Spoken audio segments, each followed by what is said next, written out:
We are live. Hello, everyone. Welcome to Tuesday's Table Talks. I am your host, Monstra Lotus. And I'm Tigra, Tiggy'd Production. Right? And we are the goddesses of Tuesday's Table Talks.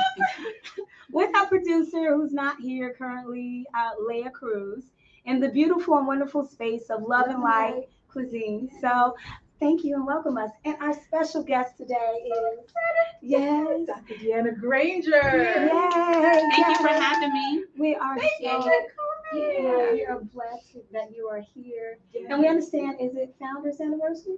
Yeah, Delta. Yes, Delta Sigma Theta Sorority Incorporated, 110 years of Oh! fellowship. Yes, January 13th. So Friday we will be celebrating, but you know it starts beforehand. That's right.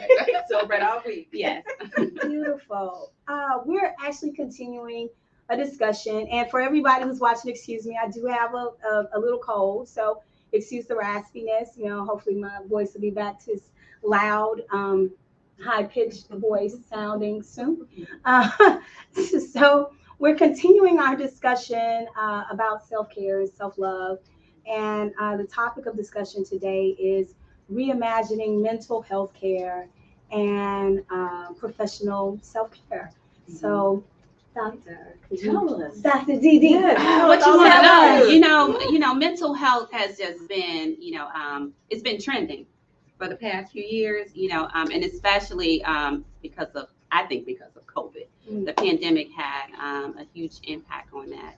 And so there's one thing that's trending the most, and that's the self-care part and what that looks like, because a lot of people don't necessarily know what that looks like and how it still falls under the umbrella of mental health. Because a lot of times, when we think about mental health, we think of something's wrong with you, something's going on, when that's not necessarily the case at all either. And so it's kind of like when you say a car, and then there are so many different types of cars, right? And so when you talk about mental health, and there's so many parts when it comes to mental health as well too. So you let me know where you want me to start with this, because it's a big topic. It is a big topic. Right. So I guess let's start with what you specialize in. Okay.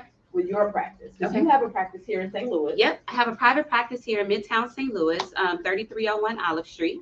And so I'm a medical family therapist. And so what that basically means is that I have a medical component to my work that I do in therapy as well too. So I do see individuals, families, couples, children, adolescent, adults, so all ages as well in my private practice. And then I also can go into the medical setting and see individuals. And I'm not speaking of the, like the psych ward. That's immediately what people think when they think of mental health on the medical side. No. And so mine is women's health.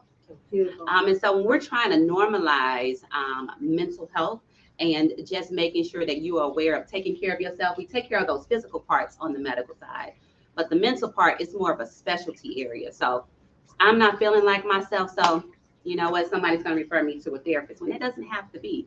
So when you go for your well woman's exam, typically you go and you may see the lab at that time. You may get some x-rays, you may get your breast exam done. And so here you are, you would see me as well too, checking in. How are things going? And so we're making it routine maintenance. It's what, it's what my push is when it comes to my medical side with it. Yeah. That's definitely a reimagination of what people think of. Like you said, we all automatically think, oh, you got to be depressed to even. And I think that's where the stigma comes in the Black community. Have you faced any challenges with people seeking therapy who maybe didn't want to be there, were forced to be there? What have you heard as far as, I guess, with people not wanting? What are some people's stigmas or challenges that they face with seeking therapy? A few things. They're scared. Yeah. And so one thing in the Black community too is, are you gonna tell my business? Right? So, who do you know? Do you know the people that I know? And so I'm going to make sure that this is confidential, as well. So it's that part. And typically we talk to our good girlfriends. Yes. Which is a form of therapy, right? It's therapeutic. Yes. But, I always talk about how it's important to have resources. And your good girlfriend can't always be that person that you go to. Especially when you're going through something that you really need some assistance, some professional assistance. Yep. And it seems like you can't get out of it. Right. That deep depression or deep trauma that needs to be dealt with. Yeah. And I think too, when it comes to, the Black church, I think, so often we talk about, the Black church may not necessarily be accepting of it. We handle it there. We take it to the altar. We talk, we take it to God. We pray about it. Then we move on. Then we just hope that things work out. Gone. We think it's done, right? So it's kind of like you just wishing for a job, but you don't have to fill out the application. Yeah. Right. You just hoping God, it just doesn't work that way. Right. Exactly. But I also say too that I don't necessarily see that when it comes to the Black church. And so I think it's a historical thing. And so that was the place that we had. That was the safe place when you think about, just Black families. That was our safe space historically. And so I think now that the stereotype is out there about the Black church, and that's only where we want to go. Because you know how you throw out things, the rumors, and then you don't know who started it and how do we end it. I think that's where that's coming from with that, because so often many churches that I communicate with, church that I attend, we talk about mental health. We talk about the importance of, getting a therapist, even if it's just for routine maintenance as well too. So it's kind of hard when you're going through something to first find somebody to talk to that you don't know, become comfortable with them, to trust them as well. On top of, I still got this issue. So the reason why I'm coming to you too. And then after a while, you just get frustrated. It's like, you know what, never mind. So what a lot of Black churches are becoming, they're becoming, the middleman. So it's like, I trust my church, right?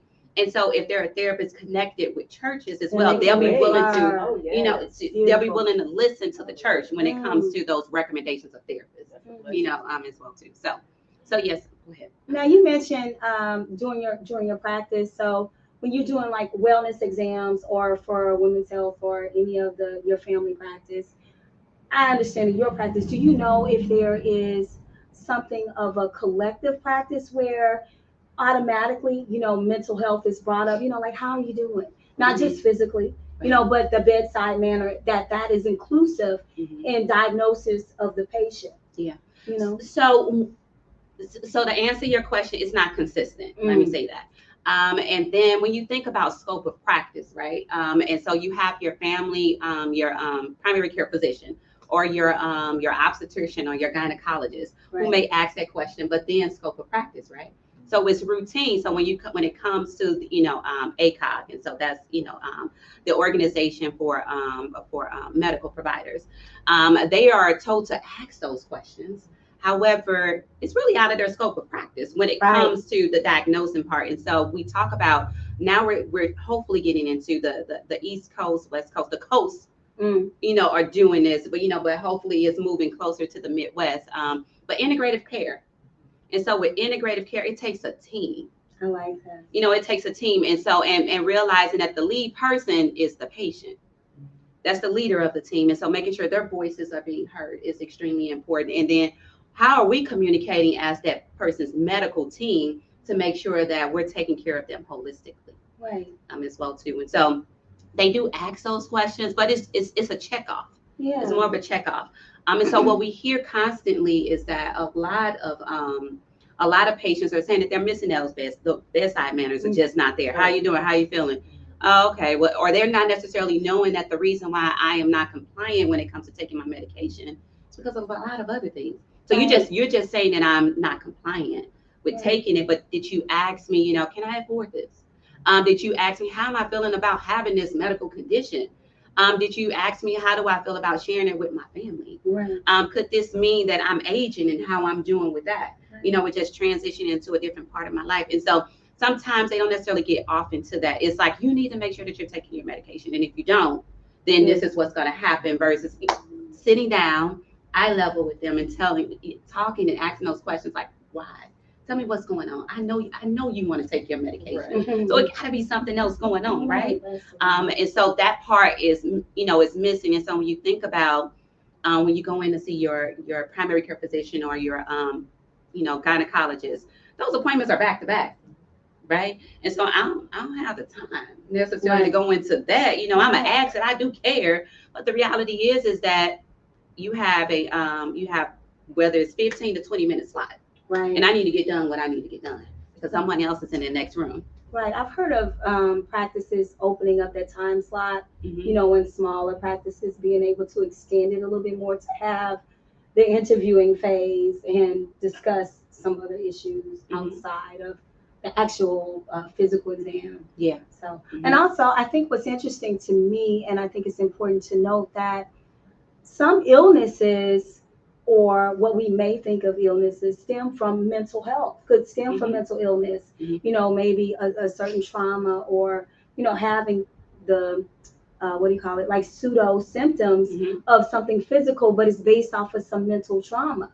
So a lot of times, you know, I've had situations, or had people that I know who had a real serious trauma, and then every month, and then every week would go to the hospital because felt that something was magnitude. It was just, you know, in their mind thinking that I got a bump here. Could it be a spider bite? Oh my God, it's coming out. But it's initially the trauma that had occurred that has nothing to do with the physical, but it's something mentally that's, you know, causing this other stuff to kind of happen. Yeah, so how is that diagnosed?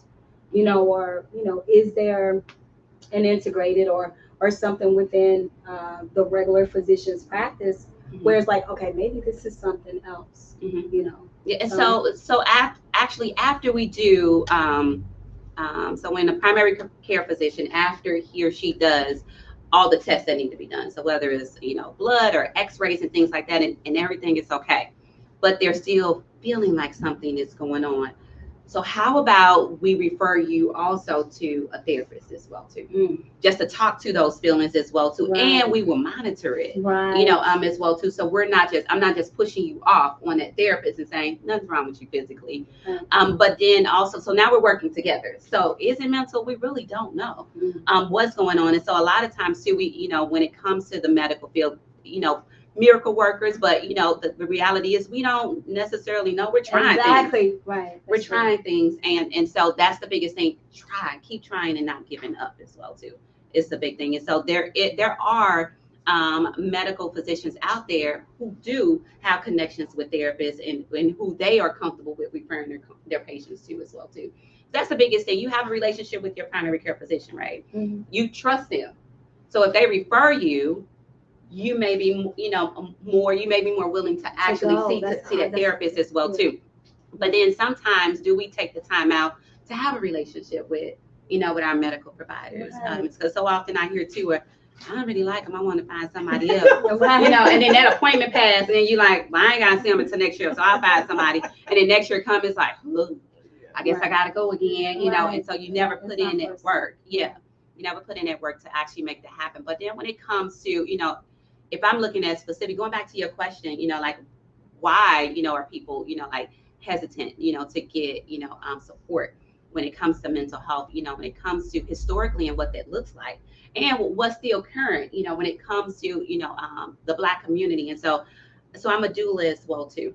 And so my mission with becoming a doula, my research work is around working with African American moms, pregnant moms specifically, making sure their voices are being heard. So when we think about the maternal mortality and morbidity rate in the African American community, what's going on? Mom is saying something is wrong, but we're not doing something about it. We're not listening to her. And it has nothing to do with money. So when we think about Serena Williams, when we think about Beyonce and what they went through when their voices were not being heard, they have money as well too, education, all of those things. And so our moms, our Black moms, are not coming home.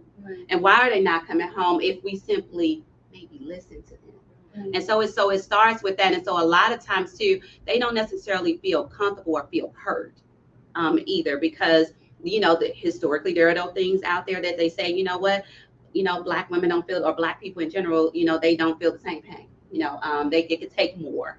As well too. So or if we are with Black women specifically, it's, you know, it's the strong woman trope, you know, that we have to hold on to. And who came up with that? You know, it's like, no, I don't want to carry this. You can hold it. You can hold it. But and so, but we are also naturally caregivers as well too. And so we so often put our family, our friends, everybody else before we tend to ourselves as well. And so that's the problem as well too. Sometimes we put ourselves on the back burner, and so people treat us based on how we treat ourselves. And so we say, nope, not today. We're not doing this. And so there's this thing. And so this, you know, we use this in my doula practice, but it's called brain. Acronym called BRAIN. What are the benefits? What are the risks? Are there any alternatives? Trust your intuition, and it's okay to say no, not today. I love it. You know, and so when that moment happens, just think of BRAIN, trusting your mental side of you and going with it. And so if worst case scenario for you in that moment, if you don't want to give an answer, no, not right now, no, not today. Right. You know, Beautiful. Oh, I love that. It's that disparage in the African American community. It's with the pregnancies. I feel like it's with medical care in general. I had a medical issue last year, and it was a gynecologist that I have been with since my son is 28. You know, so for that many years, he wasn't hearing what I was saying. So I went to my PCP, who is he's a Caucasian man. I went to my PCP, who's Korean. She was like, you need to speak with a woman of color. She's like, you need to get an OBGYN of color, because she was talking about the issues, how they're not listening to women, to Black women. So the fact that it's known, what can we do besides seeking women of color? That's, you know, in the profession.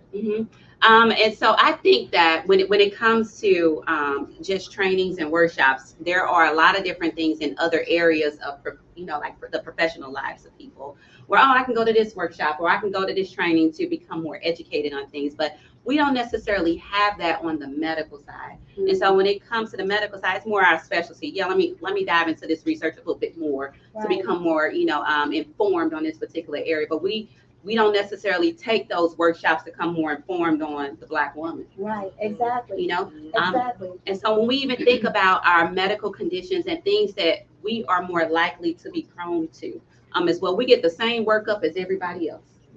And so we're not being tested based on what we are most at risk for, whether we're pregnant or whether we're not. And so why are we not? Because those standards were made with not us in mind. So they're made with white women in mind. And so this is the standard, this is the norm. However, if I am at a higher risk for a cardiovascular disease, why am I not being just tested for that? Because I'm a Black woman. Thank you. So why are you waiting for me to say something, which you're probably not going to listen the first time I say No, something? exactly. You're not. And so then it gets worse, right? But what if we make that routine? What if we begin to make sure that we are testing our Black women to based on what they're at high risk for, and not what you set the standard for some years ago without us not even in mind. So yeah, so I think too, with just being a part of boards as well, too, medical boards and insurance boards and things, because it's a business. Medical field is a business, right? Yes, definitely. And so they work together. And so this is not everybody at all. There are some who's like, you know what, I'm gonna do what I got to do and write this up accordingly when it comes to the insurance company, a piece of it. But the reality is that the insurance company is not going to pay for something if they don't see where there was a purpose for doing the treatment. Or on the provider side of things, do you want that red flag? Oh, this provider always doing this. We don't want you as a provider on our insurance panel. You get what I'm saying? Right. And so that business part of things, or when it comes to the pharmaceutical side of things, I have a partnership with them, right? And so I'm going to make sure that when it comes to which high blood pressure medication I try first, am I thinking about who's in front of me, or am I thinking about who comes into my office and brings lunch? For my staff all the time, and because they want me to use their product first. And so it's those things that needs to be changed. And I think just talking about it more, but we know that when it comes to the Black community, it takes a longer time for things to actually change. But it doesn't mean that it can't change. And so as long as we keep talking and keep making sure that we are we're in there.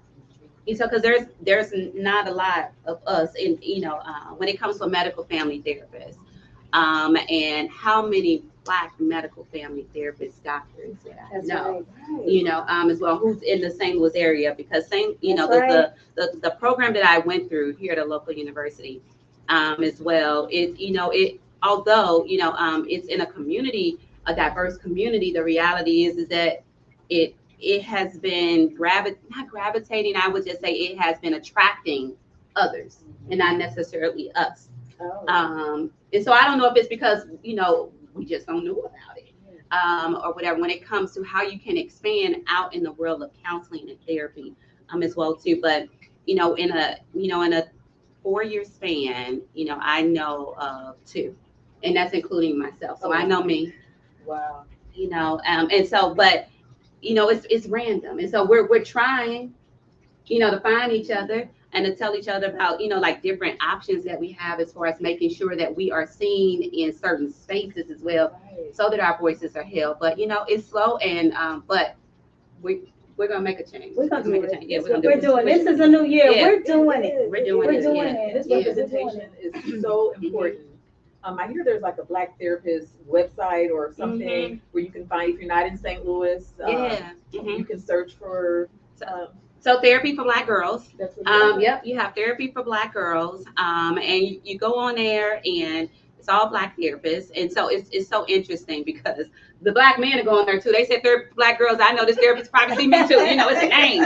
So I am so tickled pink every time I hear, how did you hear about therapy for Black girls? All right, we go. Because, you know, so often we don't think about, you know, we don't think about our Black men and what they're going through as well That's too. right. We discussed this last week Yeah. with some of the issues of not, you know, we think about ourselves, and we're the ones who have to push, you know, in a sense, the women to push our Black men to go, you know, go to exams, to go get tested for certain things, but also in regards to mental health, you know, some things we just slide over. You know, and some things they do too. So I think it's important for us to understand that language of us speaking, and that love language includes mental health. You know, I don't want all of this to be, it's not all on you. You know, the roles and things that we've taken on in regards to our family structure and everything. This does not mean this is necessary. You don't always have to be the care provider, you know, the sole provider. And I understand that that's a lot of stress. It's a lot of pressure. You don't have to do it this way, A, B, C, and D, you know, just like we don't. So for us to have that conversation where we can lighten the load for all of us, you know, and our men are very important in ensuring that our health is okay, you know, physically as well as mentally, because vice versa. We don't have to carry the load all on ourselves. You mentioned something earlier. It was in a different context where you talked about trying and trying again. So I remember encouraging my son to seek.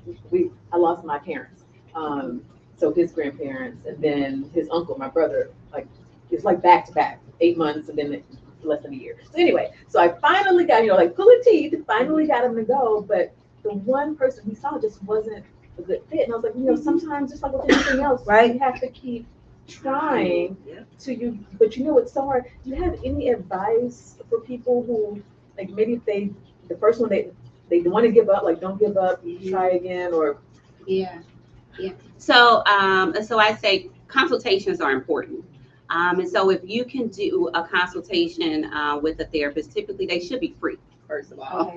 And those consultations should not be about you telling them why you need to come to them. It should be about you asking about them. Thank you know, because energy matters. And you get that feel for them to see if I want to move forward with you. But then I'm not diving into my concerns right now. I'm trying to get a feel to make sure that this is right for me and you're right for me. And so I say seek out therapists who do offer consultations, because those are important as well.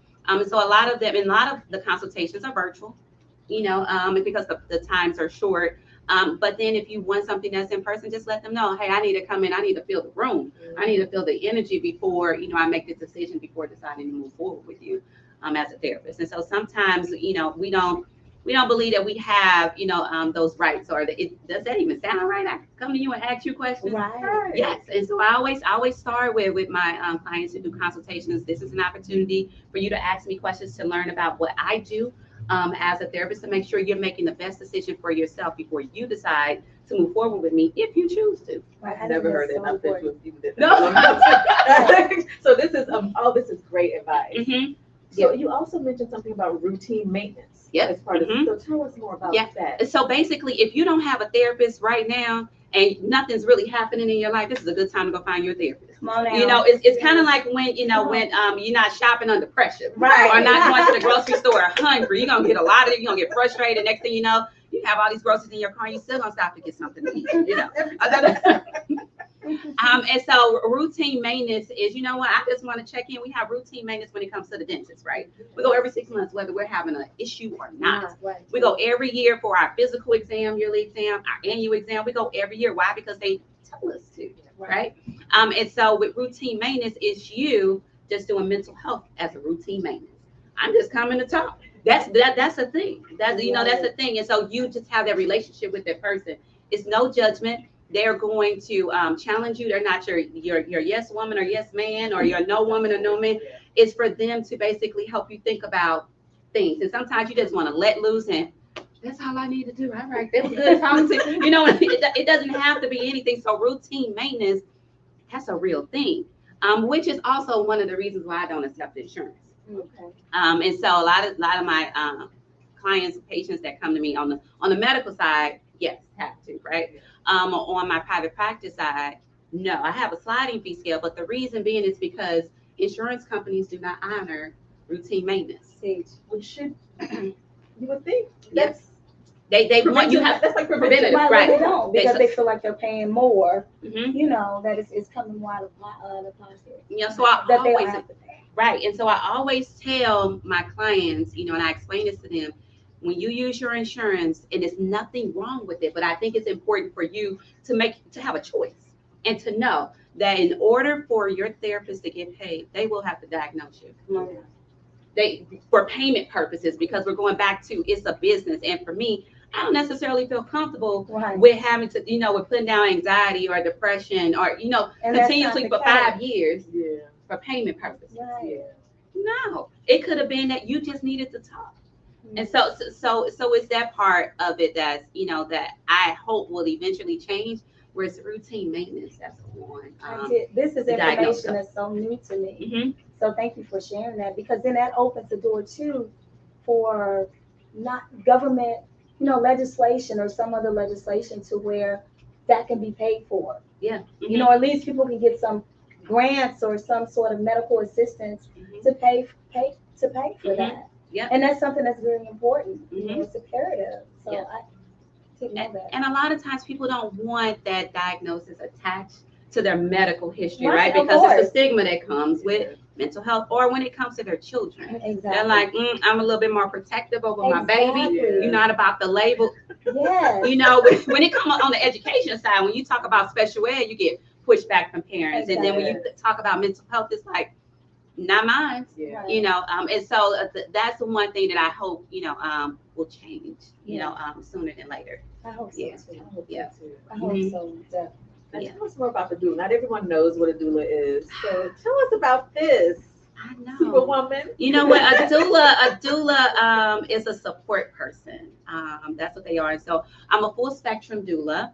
That basically means that I can do anything from preconception to labor and delivery to postpartum to loss. So when you think about, when you lose a baby, and what that looks like.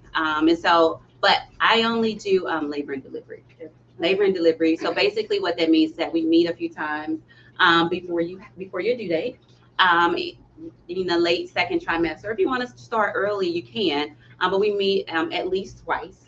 And then I'm there for you during labor and delivery.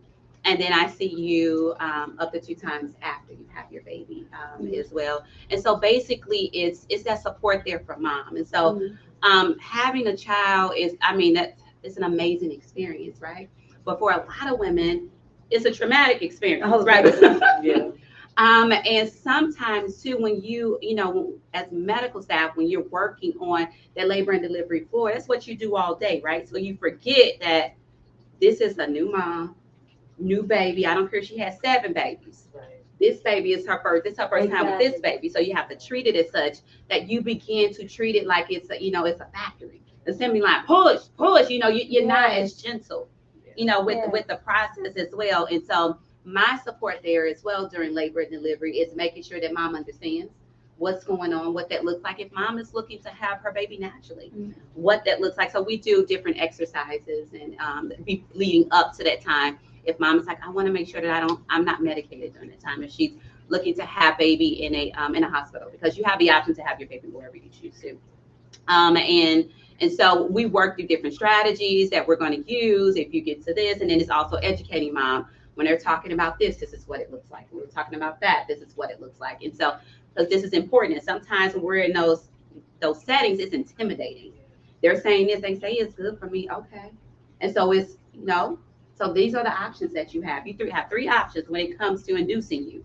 And so they can give you this medicine, or they can do this. I've never heard any of this. Yeah. So I have multiple babies. Yeah. So you have these options. One can be orally, one can be, given orally and vaginally. The other one is going to be given vaginally as well. And so letting mom know that you have options as well too. And so, teaching them how, they can do just homework leading up to that time. So it doesn't have to be intimidating at all for them. And so I truly enjoy that part to make sure that they are, that when baby comes, do you want to do skin to skin, what that looks like, when they are, if, you are doing a vaginal birth or a belly birth, what that looks like. And so a belly birth doesn't mean that it doesn't have to mean a bad thing. Sometimes moms, they feel some type of way. I wasn't able to have my baby vaginally. The right or the wrong way. Right. The right way. And so I had to have a belly birth, and that's C-section. So I had to have a belly birth. And how does that feel? You can still do all of that with your baby as well too. And so just letting them know those options that they have there. And then the other part that I incorporate with my doula services is a mother's blessing ceremony. Oh, I love that. I went and saw your website, so yes, I love that. So the mother's blessing ceremony, just getting back to our roots, those traditions of blessing mom, letting her know what her support looks like, even when the whole family can't be there. What all can you all do as well to support her? And then also, this is mom's voice being heard. So we have the baby shower, right? It's about the baby, right? When the baby shower happens. But this mother's blessing ceremony is about mom, and what mom needs and how we're going to show up for mom when that time comes. And so, it's things that we do when mom goes into labor. We're lighting a candle all around in that family, and we're all taking a moment to meditate, to pray, whatever it is in your comfort zone for that. But we're lighting that candle representing that labor has started, for mom. And then we also have the cutting of the, umbilical cord. And so we're wearing what mom puts on everyone who's a part of that blessing ceremony. It's a symbol of baby making it to earthside. And so we tie this around the wrist of everyone, and they wear this, right? The whole time. They're wearing this until baby makes it to earthside. So whether it's 4 weeks, whenever we have that mother bless you taking a bath, and we owning it, so, and so beautiful. We miss that connection here in Western society. Yeah, and miss the point of going through the process of caring for the mother, spiritually, mentally, physically, and having that support system for her after the baby is born as well. It's big. It's big, and and moms, they feel so good afterwards. Good. We have, we have it's washing her feet, and letting her know we're here to take care of you. Because as simple as it may sound, where it takes a village, sometimes we're not necessarily active in that village. Right. We push what we want to do, and it's like a ceremony. It's not. A long-standing thing or something that lasts for days, for weeks, or whatever. So it's important. So I offer all of that, from the placenta and what you can do with it, what they do with it if you don't do anything with it. Come on now. I remember Baba had me bury mine in the backyard somewhere. Yeah, whatever that may be. Yes, that is. And so because they're going to throw it away. If there's nothing they can do with it, it's science. And so they use it for their benefit as well, too. So if it's useful at the time, they use it. And if it's not, it's trash. It's waste at that point, right? But this is what your baby was connected to. And so, but the benefits, we always say that baby is going to be okay. It's mom who we worry about. I say that to my moms. They're going to make sure that the baby is okay. During your pregnancy, baby's going to get all those nutrition from you. But if you are not feeding yourself to make sure that you're getting, that you're being, getting those nutritions, it could be a problem, right? The baby's going to take from that, but those nutritions go through the placenta. That's where the baby is, right? And so you have placenta encapsulation, where you take those, where you take the placenta and you put them in capsules. And so it's an actual person that comes. That's awesome. Yeah, so it's a person who will come within an hour after you having your baby. Beautiful. And they come and pick up that placenta. And they do the work with it, or they come and maybe you just want to just have it, You just want it Right. stored. And so like you did, you know, I want to have a ceremony with it. And so they package it so that you are able to take it with you Yeah. as well too. And so, but the health benefits when it comes to mom having a daughter and what that can be useful for her for, or those in caps, they can use those for your mother. So your mother can take, if your mother's going through menopause, right? And she could take those pills for her to help her through those menopausal symptoms. See, this is the type of Yeah. education we don't Yes. have. We Yeah. don't know. Mm-hmm. So We there's don't so many, know. there's so many benefits when it comes, or just helping mom heal a lot faster, in a healthier way when it comes through after she has the baby. So during her postpartum time, Yes. and her taking those pills to help her naturally just heal. She's putting her back into her. Yeah. That's what it is. So I yeah. need to rewind the clock. Right. So I can have this sister as my doula. This is, oh my goodness. So yeah, so whether you want it or not, I think you should have a choice. Yes. That's the biggest thing. And a lot of times we don't know what we don't We know. don't. Yeah. We don't. We Mhm. don't. We don't. We need an advocate. And then we only Yeah. know what we're told. Mhm. So if you don't have the other And side, they're you not have telling in us a sense anything to at these believe. hospitals. Right. Yeah. Right. Unfortunately, a situation with my eldest daughter, when she had her child, while she's in labor, Mhm. they didn't realize that she had preeclampsia. Mhm. So my baby almost passed during labor. I mean, she swallowed. It was the hardest labor, and I'm looking like something is not right. Mhm. And you Something noticed it is and they not. did. I'm like, something is not right. What is going on? Right. Please, this should not. Something is going on. Mhm. You know, and she kept passing out and blanking Mhm. out. Oh my goodness. You know, and then luckily we had a nurse that come in and said, "Oh my gosh, has she been tested for preeclampsia?" Mhm. And this is during By the labor. Yeah, grace, this is right. during This is One during person. labor. We Oh could have my lost my baby. We could have lost her. Mhm. You know, so I mean, and we hate to say it, but the truth of it is, if she was Caucasian or most likely this wouldn't have gone as far as it went. Yeah. Mhm. You know. Yeah. We don't, sometimes we, we brush off the swelling, Yeah. too. Well, I've seen worse. Right. They say things like that. I've seen Yeah. worse, or if this happens, you just had a baby, you're pregnant. Right. This is, and it's like, no, Something is different. check this out. It's Right. okay. To check it out, make sure everything is fine. Right. And I'm just glad to hear that you all had that nurse that came in and knew. And you were speaking up for your baby. Something's not right. I know how my baby looks, Yeah. Right. and this is not how my baby Something should look. right. And I'm like, this labor is going too long, and she's, it's not just tired.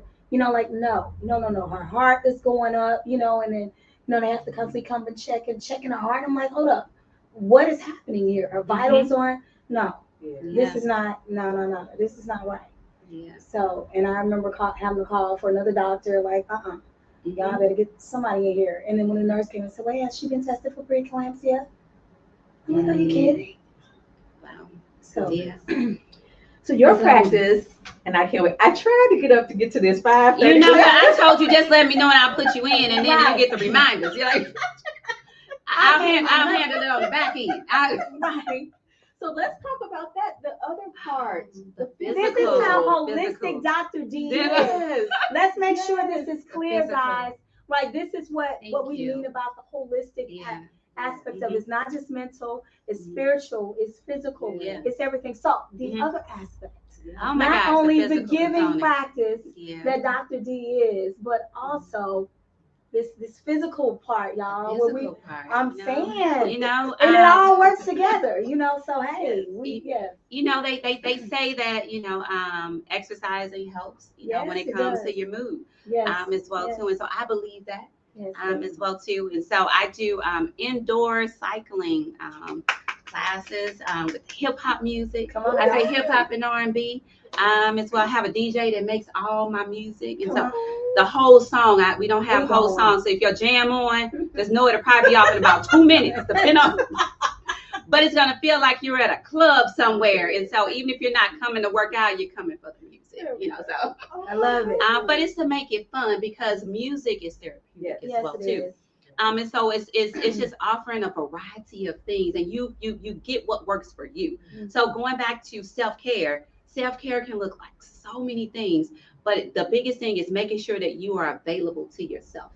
Right. You know, and so do you have space and time for Showing up you? yourself. So those I actually chose. It's so interesting. So it's a connection between everything. Yeah. So I actually chose indoor cycling because it's one of the safest exercises that you can do while you're pregnant. Okay. Yeah, because you can sit. And Yeah. so when I did it, you know, 9 months pregnant, you know, with her, you know, it made everybody else nervous. But it's like, it's what I do. It's what I do. It's what I do.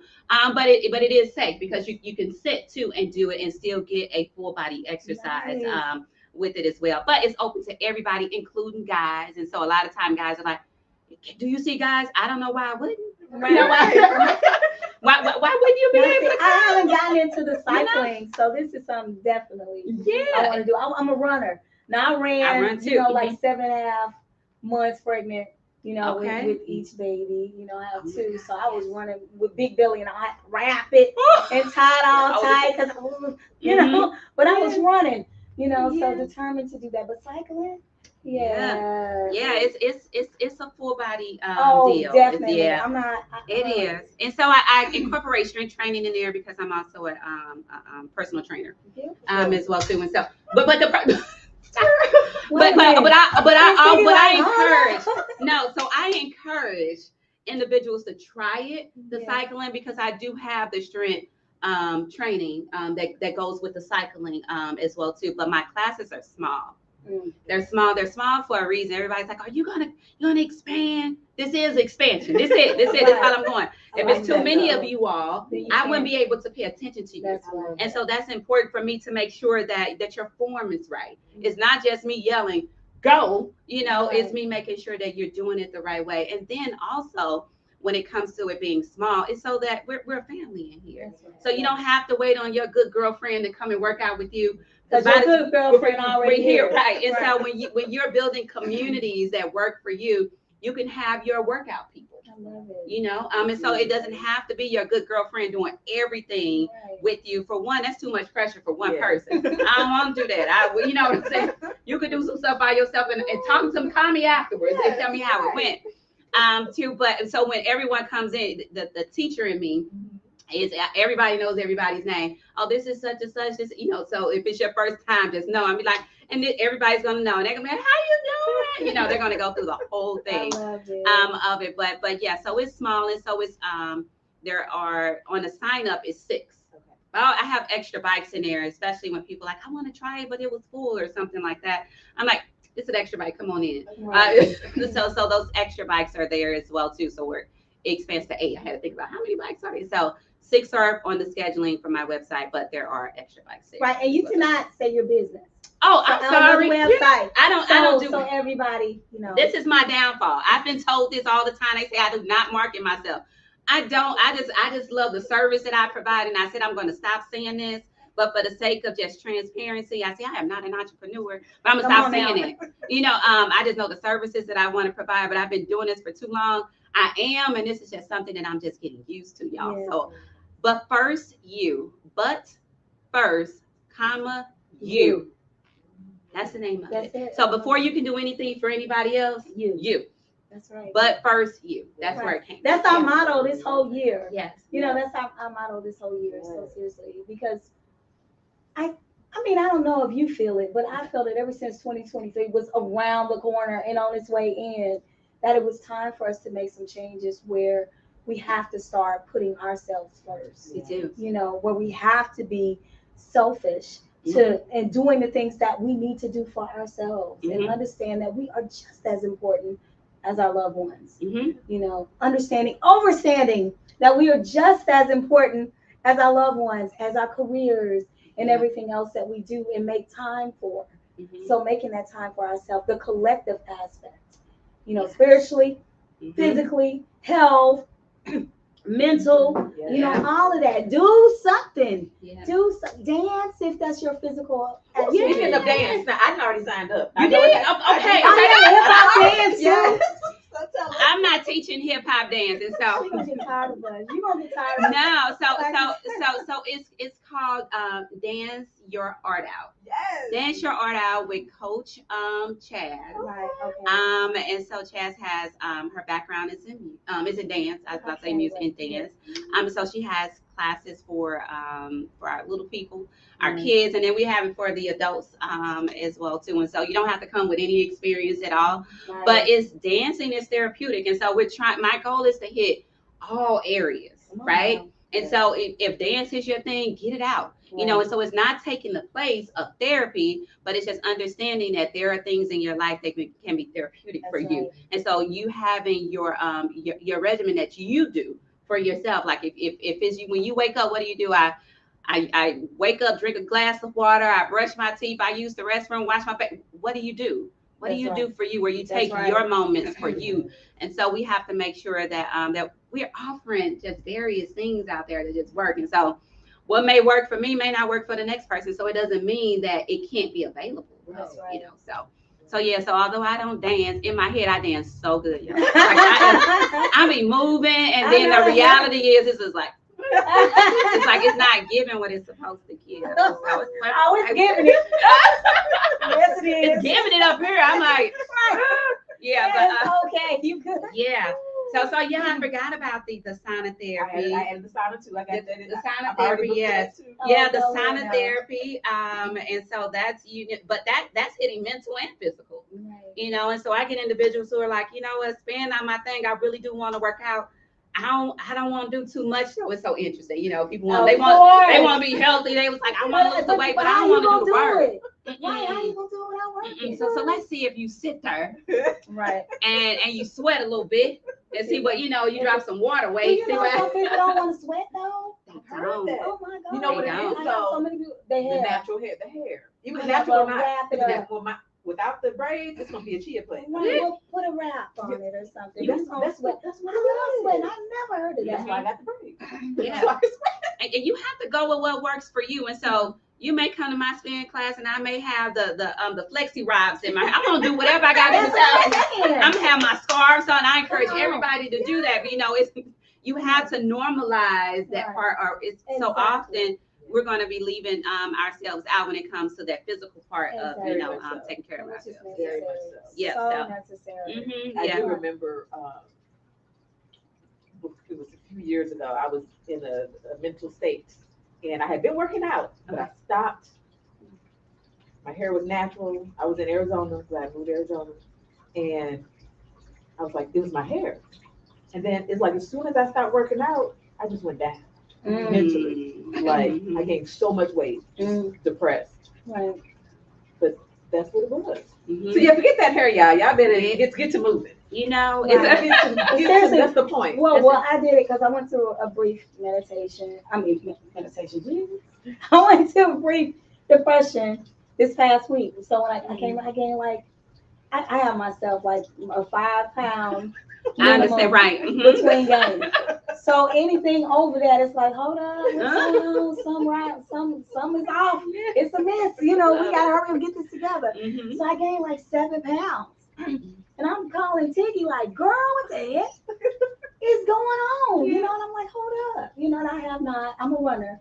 So for me, running, sparks me. That's my time doing meditation. That's everything. Even though I teach meditation and yoga, I have to get extremely active, and I have not.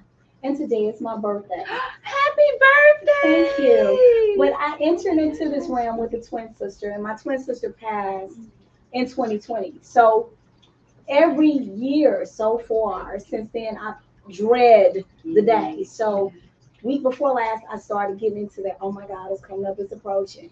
And I could feel it. And so subconsciously, I put myself into a depression, which is subconsciously why I'm sick, because I created this whole, stuff, dreading the day. And not until yesterday, I was like, girl, you got to get yourself together. Y'all birthday tomorrow, you going to be sick? Come on, hurry up, get out of this now, So I had to do a deep meditation and spiritually kind of heal some of that part and deal with some leftover wounds, and grief. From this whole thing. But saying all this to say that we need to be clear and understand that there is a collectivity who makes us who we are.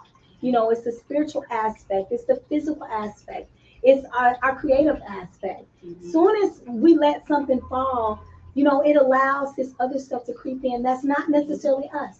Yeah. So depression, dis-ease, you know, sicknesses, and other things to come into play that takes over certain aspects of our lives that, you know, takes us away from being the wonderful beings that we are, you know. So I admire and, you know, what you do and ensuring within your life, you know, and your career that you've been able to balance that and bring it together, because it's very hard and difficult for a lot of people, you know, in whatever profession that they are, to bring that together to where it's beneficial on every end, you know, and you're doing that by, you're fulfilling yourself and fulfilling everybody else. And which means that you're not only giving to the universe, but during that process of giving to the universe, you're giving to yourself, and which allows that whole thing to constantly come back, which means it never stops. You'll never stop manifesting.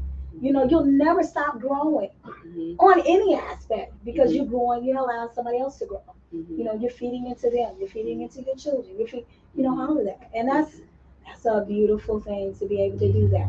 Yeah. You know. I say I'm always honored, and I tell my clients that it's, you know, I thank them. I know that, you know, I don't, you know, take that lightly, as well when they choose me as their therapist, right? And so I tell them thank you, because I know that this process could probably be hard. You're trusting me and not knowing me, you know, and so I just don't take that part lightly. But thank you, too, for sharing your birthday here with us, as well, too. But that self-talk that you gave yourself, you know, to show up for you. You and your sister on your birthday, and so healing is a process. It is, you know, and there's no time frame on it, you know, at all. And so sometimes, you know, you people say it's been 10 years, it's been 20 years. It's there, you know. It's no matter what, it's still going to be there. It's how do I live, right? You know, but the grief is still there, you know. So Right. As a takeaway, is there anything any advice that you can give to our viewers, to us, things that we can do in addition to regular health therapy, like on a daily, just to keep up a healthy mind and body? What can we do daily? So daily, I would say, you pick your day, whatever day your week starts on. That's why I always say, whatever day your week starts on. Some people week start on a Wednesday, you know. Schedule time with yourself for that week. You know, that part is important. Put it on your schedule. So if you put a meeting on your schedule, a doctor's appointment on your schedule, put time with yourself, date yourself. That's right. You know, and whatever that looks like, you don't have to necessarily spend money. You can take a nap.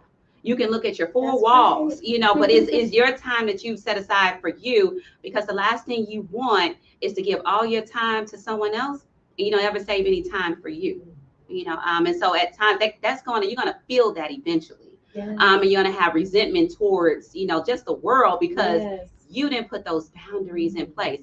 And so when someone calls you up and say, are you available on Friday at 1 o'clock to help me, blah, blah, blah. You look at your calendar and you see, oh, shoot, all I got on her is just for me to be with me. I ain't doing nothing. Yes, you are doing something. You are. And so you wouldn't cancel that doctor's appointment. And so you stick with that. And you say, hey, you give them a choice. Hey, I'm not available at that time, but I'm available on this day or at this time.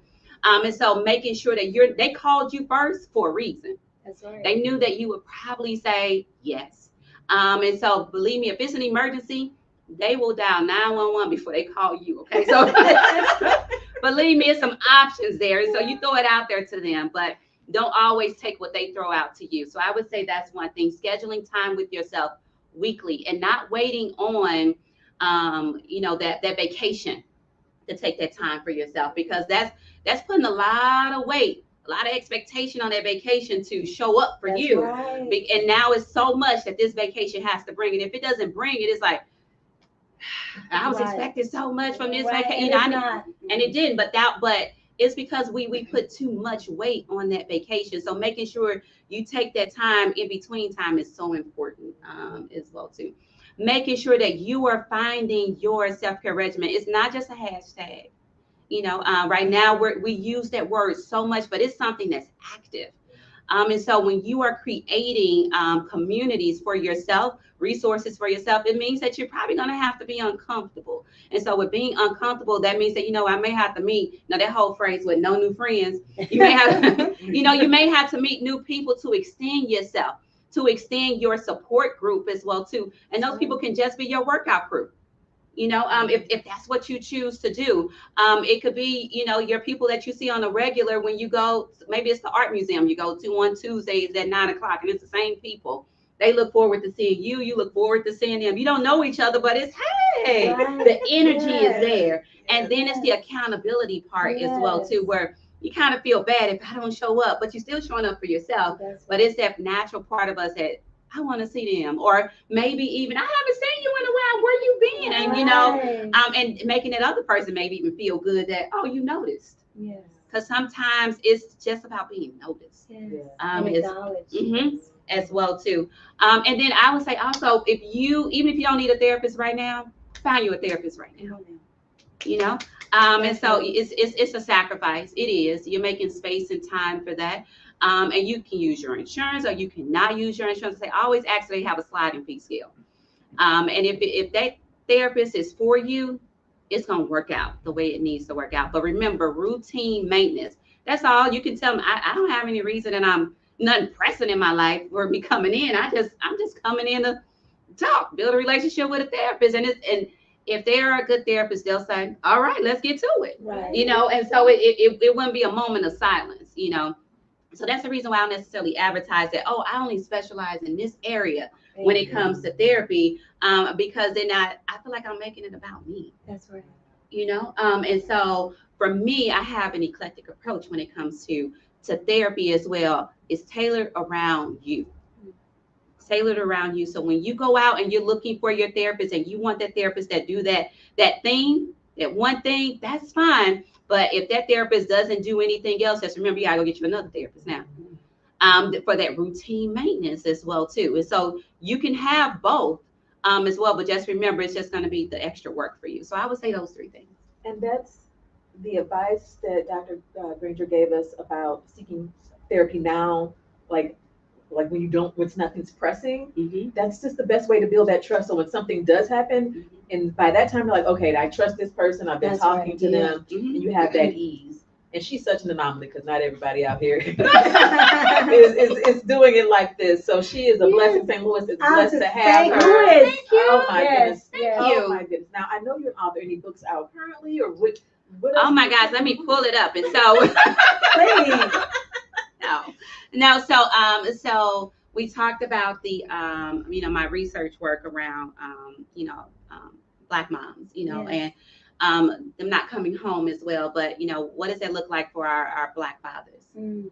And so surviving, she should be here. Wow. It's an article that's out there. I can send it to you too. Please. Surviving, she should be here, and what that looks like. Who's supporting that Black man? Wow. You know what I'm saying? If she's dying, if our moms are dying, what does that look like for him? Right. When it comes to caring for now a new child? As well, grieving the loss of my partner, as well too, and then in a society that say I'm not even present in my kids' lives. You know, like what does that look like for them? And so I have that out as well. And then the others are more around the educational side, as well. So individuals in counseling programs at universities as well too. Yeah. We need it so we can post.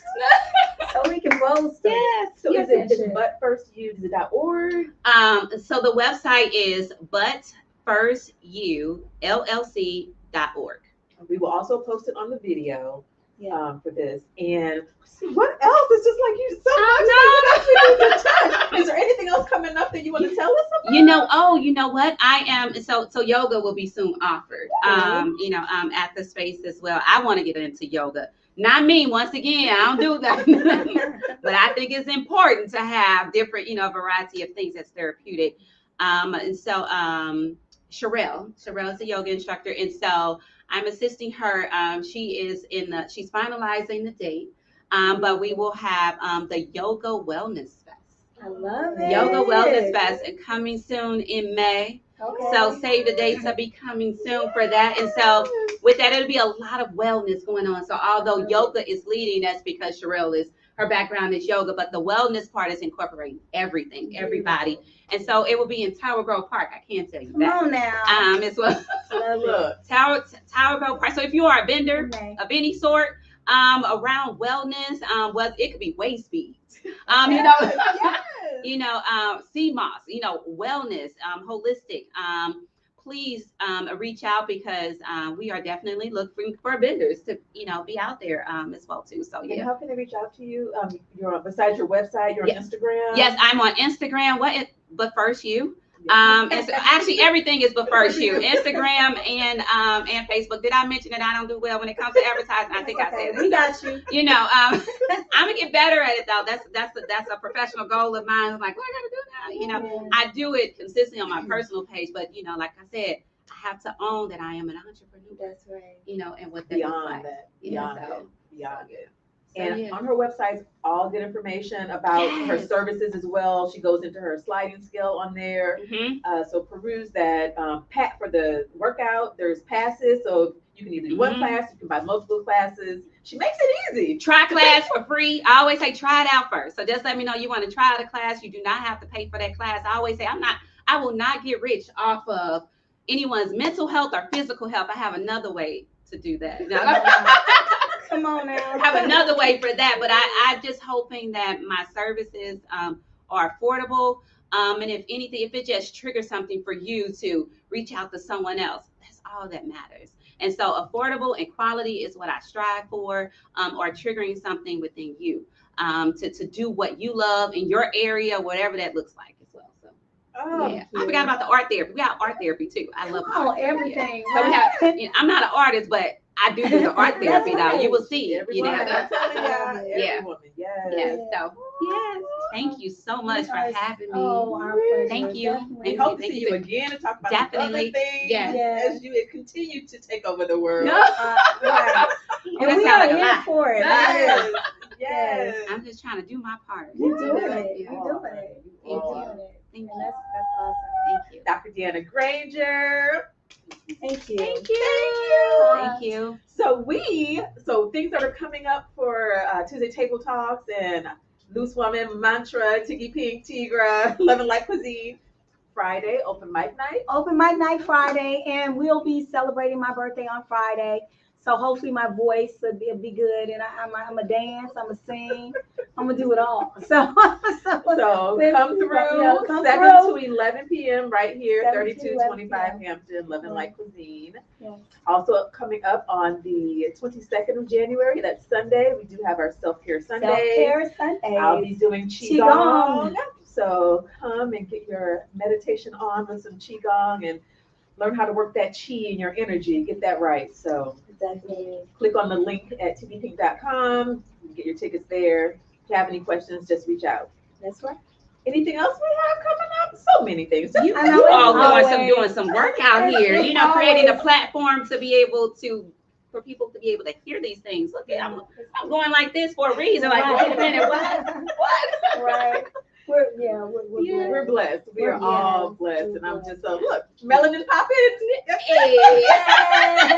On Tuesday Table Talk. I really, this sisterhood is so important these days. I know I'm off on a tangent, but thinking about representation. I heard a story not too long ago about a woman in the hospital, and a nurse was about to call the psych ward on her because she was patting her head. A Black nurse came in and was like, she was telling her that she was about to write her up, and the nurse was like, "Why?" She's like, "She's hitting her head." She said she's hitting her head, and the Black lady's like, "Was she doing like this?" She's like, "Yeah." She has a weave. Oh my God, that's the first thing I thought of when you go. I'm like, she has a weave. So it's like this point is representation matters. Yep. So it does. Yep. Blessed to have, and blessed to have healers. Yes. And, healers who are able to give us what we need. Yes. And educate us on what we need and how we need to be treated. Yes. Because all of this information was new to me today. So me too. Yes. And that's a lot saying, to be said. Because seriously, I know y'all do a lot. Y'all. We know a lot. I'm learning so much. I'm like, oh, I'm gonna go there. Oh, I'm trying to keep up. even your posting, I'm like, yeah, you all have a wealth of knowledge and so about a lot of things. So Beautiful. Yeah. So we will see you guys next Tuesday. And we'll chime in on Friday. So we'll see how that goes. This should be fun. You know. All right. bye. Bye. Here we go. We still haven't got the Bluetooth thing yet. There we go.